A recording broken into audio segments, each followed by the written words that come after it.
Good morning मेरे बच्चों। कैसे हैं आप सब लोग? होप सो स्वस्थ होंगे, सब बढ़िया चल रहा होगा, आपकी पढ़ाई एकदम ओके फर्स्ट क्लास चल रही होगी। तो चलिए जी, आज नई क्लास के साथ आया हूं आपके लिए। मेरे बच्चों, अब तक जो मैंने आपको पढ़ाया है मेरा टॉपिक था सेंट्रल वैल्यू।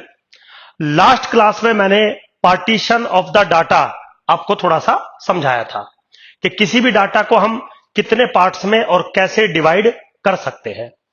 तो एक्चुअली वो मेरा एक सब टॉपिक था जो लास्ट क्लास में मैंने लिया है आपके सामने। अब क्या है कि जो मेरा ओरिजिनल जो एम था स्टैटिस्टिक्स के अंदर, वो यही था कि हम डाटा को एनालाइज करेंगे।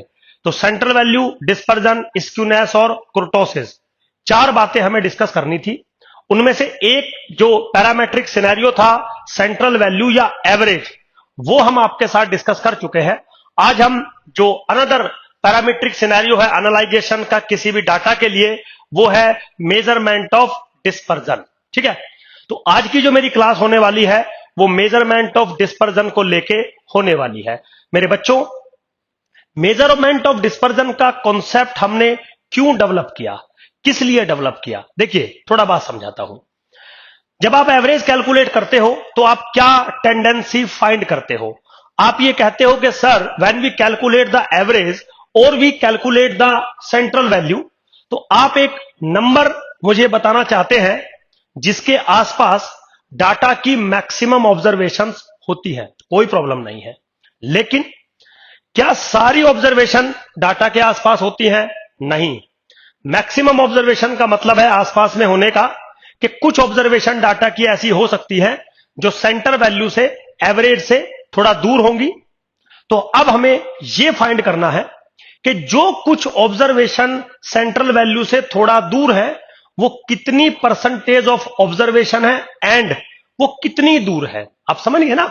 तो बेसिकली सेंट्रल वैल्यू से जो डाटा का डिस्पर्जन है, जो फैलाव है, कि डाटा मैक्सिमम ऑब्जर्वेशन सेंटर के पास है लेकिन कुछ ऑब्जर्वेशन सेंटर से दूर है। तो मेरा जो मेजरमेंट है अब वो ये है कि वो कितनी ऑब्जर्वेशन हैं और कितनी दूर है, उसका क्या मैग्नीट्यूड है, उसका क्या एवरेज है। एवरेज मतलब जैसे कुछ ऑब्जर्वेशन कुछ दूर होंगी, फिर कुछ और दूर होंगी, फिर कुछ और दूर होंगी, कुछ नजदीक होंगी। अब सारी एक जगह तो होंगी नहीं, कुछ कुछ दूरी पे होंगी ना। तो एवरेज जो डिस्टेंस रिलेशनशिप बनेगा, that is called the measurement of dispersion. Dispersion का मतलब होता है फैलाव, कि डाटा कितनी रेंज में फैला हुआ है, कितनी डिस्टेंस में फैला हुआ है, that is called the dispersion. तो आज की जो क्लास का मेरा जो मेजरमेंट है या जो अनदर हमारा एनालाइजेशन का जो मेजरमेंट था वो था मेजरमेंट ऑफ डिस्पर्जन, राइट।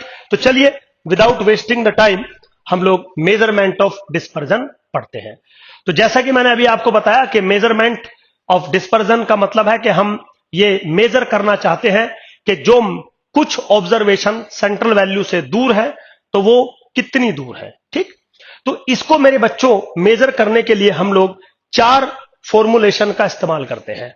जैसे सेंट्रल वैल्यू को मेजर करने के लिए हम 5 मेजरमेंट यूज करते थे, ऐसे ही डिस्पर्जन को हम मेजर करने के लिए 4 फॉर्मुलेशन का यूज करते हैं। सबसे पहला जो फॉर्मुलेशन है वो है रेंज। क्या है? वो है रेंज। मेरे बच्चों बिल्कुल सिंपल है, कोई टिपिकल टास्क नहीं है। अगर आपके पास डाटा गिवन है x1, x2, x3 up to dot dot xn, corresponding frequency भी अगर दे रखी है f1, f2, f3 up to dot dot fn, doesn't matter. ठीक, तो जो भी आपका डाटा है जिसको आपको डिस्पर्जन कैलकुलेट करना है, उसका पहला मेजरमेंट मैं आपके साथ डिस्कस करने जा रहा हूं, दिस इज द रेंज। तो वो ये कहता है कि range of the data, range is equal to R X. ये लिखने का तरीका होता है, बिल्कुल सिंपल है ना। Now this is nothing but maximum of the observation minus minimum of the observation. Just simple कि भाई डाटा के अंदर आपको अगर रेंज कैलकुलेट करनी है, which is one of the measurement of dispersion, जो फैलाव है डाटा का उसको मेजर करने का एक तरीका है, और बहुत सारे तरीके हैं, but one of the measurement जो है वो रेंज है। कैसे कैलकुलेट होगा?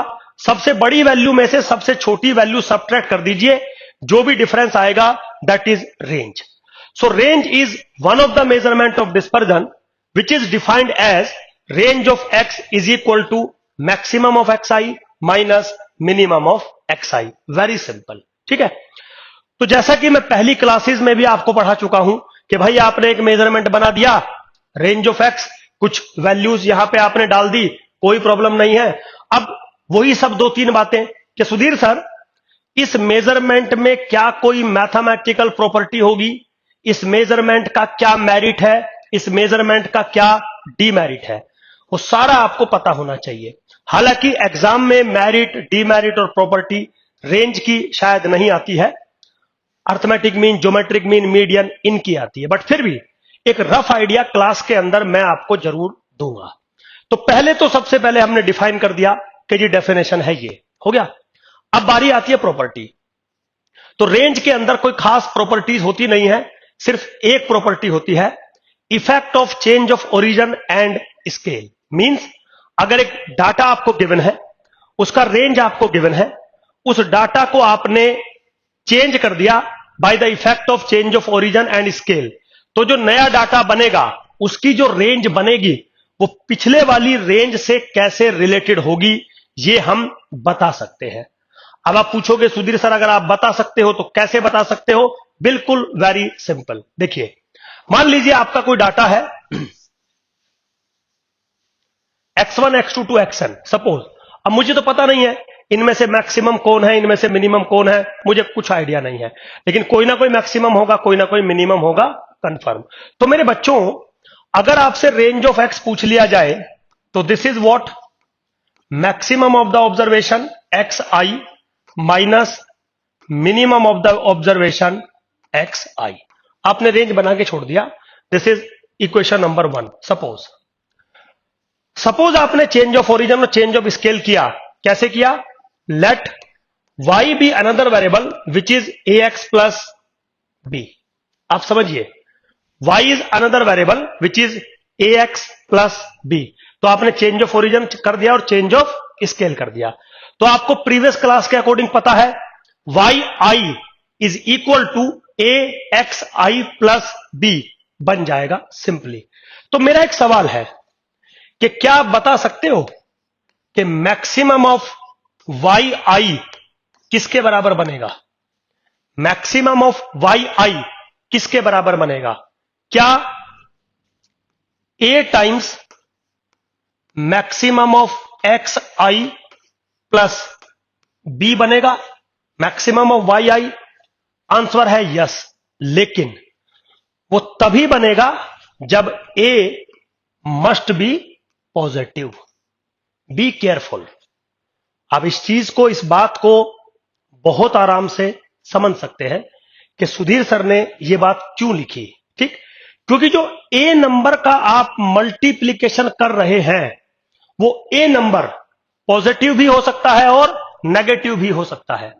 जो बी नंबर है जो आप ऐड कर रहे हो, बी पॉजिटिव भी हो सकता है, नेगेटिव भी हो सकता है. बट जो मैक्सिमम वैल्यू बनेगी उसकी वैल्यू पर, उसकी नेचर पर बी का कोई इफेक्ट नहीं होने वाला. किसका इफेक्ट होगा? ए का होगा. समझ गए?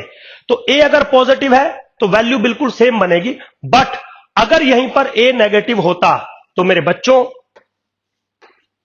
Maximum value of Y i बराबर होता a times minimum value of x I plus के बी. लेकिन कब? जब a is negative. Very simple. तो अगर मैं ए नेगेटिव ऑब्जर्वेशन लूंगा तो इसका मिन और इसका मैक्स मुझे वैल्यू देगा. इसका मतलब जो ए की नेचर है उस पर ये सारी बातें डिपेंड करेंगी. सिमिलरली मिन ऑफ वाई आई बराबर होगा a times min of x I plus b when a is positive. Min of Y i बराबर होगा a times max of x I plus b when a is negative. बिल्कुल सिंपल. तो मेरे बच्चों अगर मुझे इन दोनों चीजों को क्लब करना हो, इन दोनों चीजों को क्लब करना हो तो मैं एक चीज कर सकता हूं मैंने इसको हटाया और मैंने ये लिख दिया, that's it.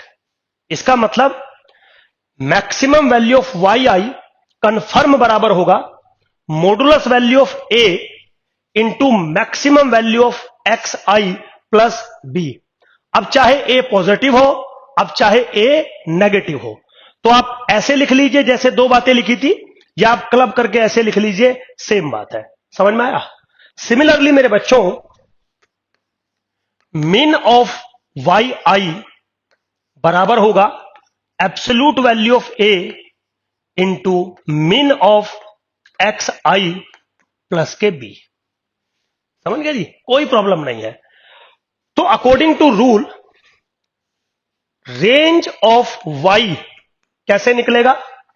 Max of Y i minus mean of Y i, यानी कि इसमें से जब इसको माइनस करोगे तो बी से बी कट जाएगा, मोड ऑफ ए कॉमन आ जाएगा, तो क्या मिलेगा? मोड ऑफ ए कॉमन मिलेगा, ब्रैकेट के अंदर मिलेगा आपको maximum of x I minus minimum of x i. मिल गया जी? तो रेंज ऑफ वाई किसके बराबर हो गया? Mod of A into range of X के बराबर। Be careful, range of X के बराबर। तो मेरे बच्चों, range of Y depends on A but not depends on B. Means जो रेंज मेजरमेंट है वाई का वो इंडिपेंडेंट है from change of origin, but this is not independent from change of scale. This depends on change of scale. तो अगर positive value है तो ए positive रहेगा, अगर नेगेटिव है तो नेगेटिव नेगेटिव पॉजिटिव करना पड़ेगा, क्योंकि मॉडुलस वैल्यू हमने ले रखी है। उसका रीजन मेरे बच्चों ये भी है, कभी भी रेंज नेगेटिव नहीं हो सकती। आप समझिए, अगर मैं यहां ए ही लिख देता और ए नेगेटिव नंबर हो जाता तो range of Y is negative of some positive number, यानी कि नेगेटिव। तो रेंज कभी नेगेटिव तो होती नहीं है। सो दैट्स वाई मुझे ऐसा करना पड़ा, मॉडुलस वैल्यू डिफाइन करनी पड़ी। तो ये वन ऑफ द प्रॉपर्टी थी रेंज के अंदर। अब अगर मैं इसकी मेरिट और डीमेरिट की बात करूं तो very simple. Is this rigidly defined? Yes, बिल्कुल डेफिनेशन रिजिड है, इजी टू अंडरस्टैंड है, इजी टू कैलकुलेट है, कोई ऐसा टिपिकल टास्क नहीं है इसके अंदर, बहुत सिंपल है। अच्छा, इसकी एक मेरिट भी है कि ये सिर्फ दो ऑब्जर्वेशंस पर डिपेंड करता है। तो एक्चुअली में मेरे बच्चों, ये इसका एक डीमेरिट भी है कि यार हो सकता है सारी ऑब्जर्वेशन बिल्कुल सेंटर के पास हो और सिर्फ दो ही ऑब्जर्वेशन एक्सट्रीम हो, तो उस केस में अगर आप रेंज निकालेंगे तो डेफिनेटली प्रॉब्लम क्रिएट होगी।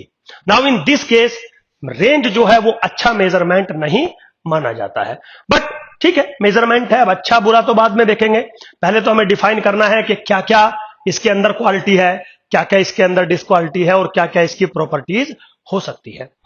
तो ये जो मेजरमेंट मैंने आपके सामने लिखा है बच्चों, this is one of the measurement of dispersion, that's it. अब आगे चलते हैं। सेकंड मेजरमेंट जो मेरे बच्चों आता है,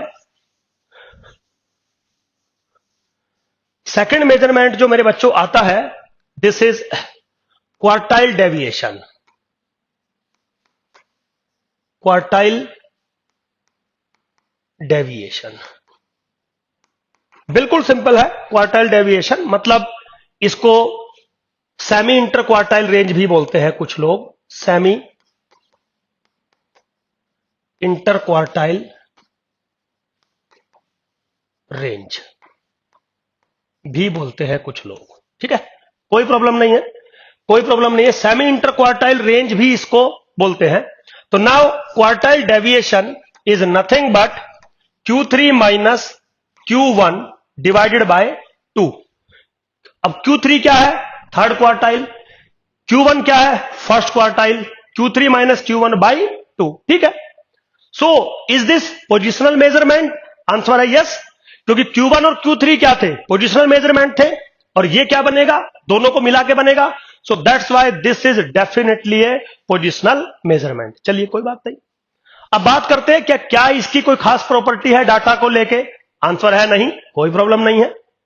मेरिट डीमेरिट सब चीजें as usual.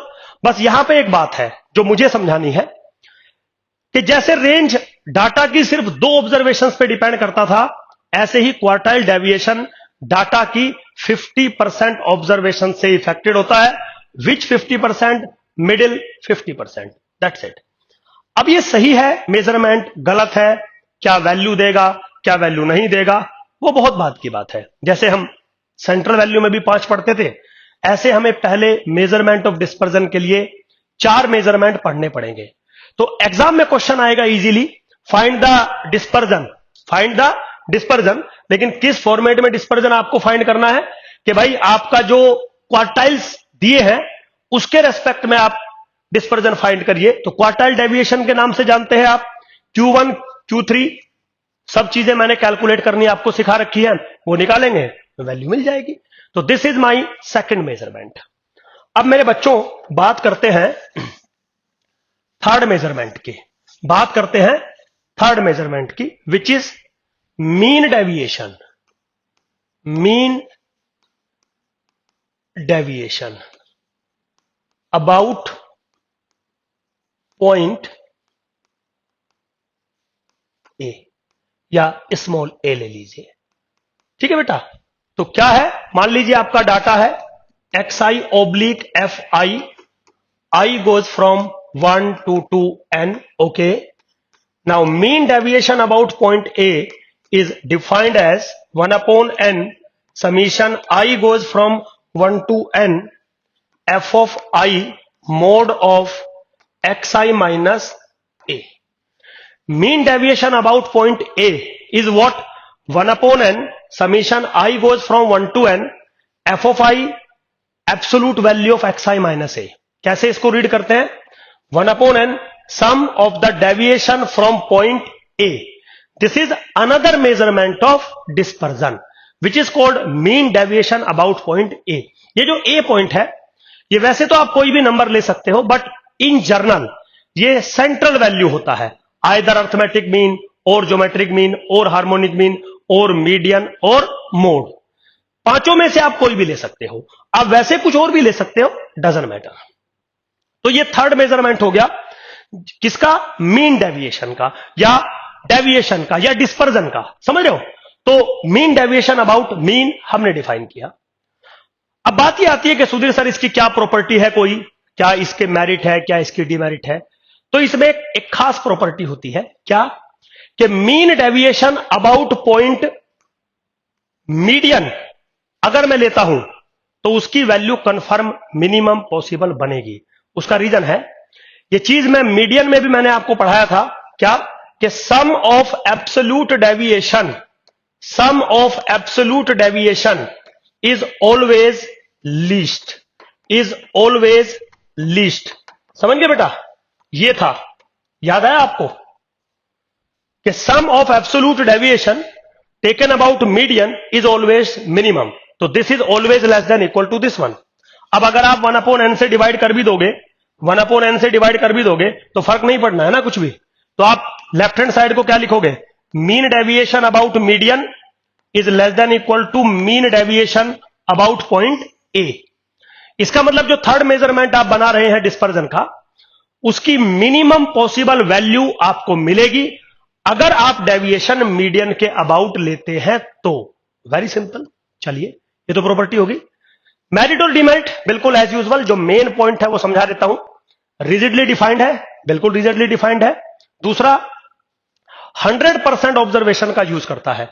I goes from 1 to n, जितनी भी ऑब्जर्वेशन आपके डाटा में है उन सब का ये यूज करता है। बाकी कोई ऐसी एज सच इसकी डिमेरिट नहीं है या मेरिट नहीं है, ये सब नॉर्मल चीजें हैं। थोड़ा बहुत आपको बुक भी पढ़ना है बच्चों, तो बुक्स पढ़िए, वहां से देखिए कुछ और एक्स्ट्रा ऐसा मिल गया जो बच गया, लिटिल बिट, वो जरूरी होता है। स्टूडेंट लाइफ में आप खाली टीचर के भरोसे रहना भी नहीं चाहिए, थोड़ा बहुत आपको देखना भी चाहिए, वो बेटर ऑप्शन रहता है। ठीक है बेटा? तो अब हम बात करते हैं फोर्थ मेजरमेंट की। फोर्थ मेजरमेंट है root mean square deviation. Fourth measurement है रूट मीन स्क्वायर डेविएशन। क्या होता है रूट मीन स्क्वायर डेविएशन? आप उसको स्मॉल एस या कैपिटल एस कुछ लोग स्मॉल एस से डिनोट करते हैं, कुछ लोग कैपिटल एस से डिनोट करते हैं, डजंट मैटर। तो root mean square deviation even, और थोड़ा आगे लिख लीजिए अबाउट पॉइंट ए भी लिख लीजिए, अबाउट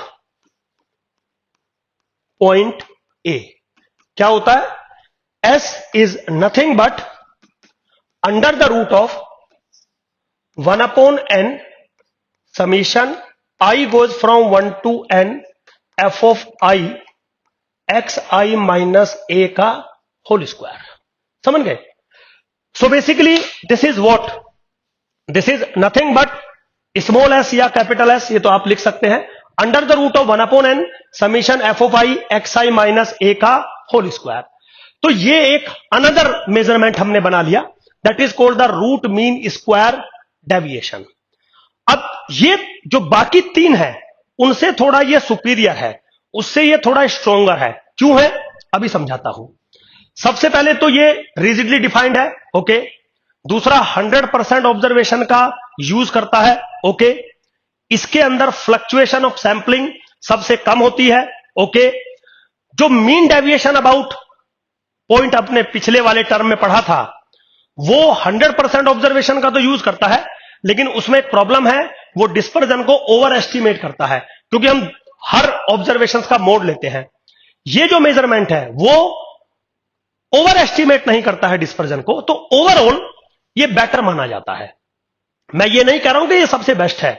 जैसे सेंट्रल वैल्यू में ओवरऑल अर्थमेटिक मीन बेटर माना जाता था, यहां पे मेजरमेंट ऑफ डिस्पर्जन में ये ओवरऑल बेटर माना जाता है, कोई प्रॉब्लम नहीं है। This is called root mean square deviation. मेरे बच्चों, इसी का अगर मैं स्क्वायर कर दूं, फॉर एग्जाम्पल एस स्क्वायर या एस स्क्वायर कर दूं, तो कैसे बनेगा? 1 upon n summation I goes from 1 to n f of I x I minus a का whole square. Now this is called mean square deviation about point a, that's it. तो जो root term है ना, वो root term हट गई मेरी, है ना, समझो आप कोर्स है, रूट टर्म हट गई, तो मीन स्क्वायर डेविएशन। तो आज की क्लास में मेरे बच्चों, मैंने आपको डिस्पर्जन के को मेजर करने के 4 तरीके बताए, कुछ मेरिट, कुछ डीमेरिट, कुछ प्रॉपर्टीज, मैंने कुछ कुछ चीजें आपको समझाई।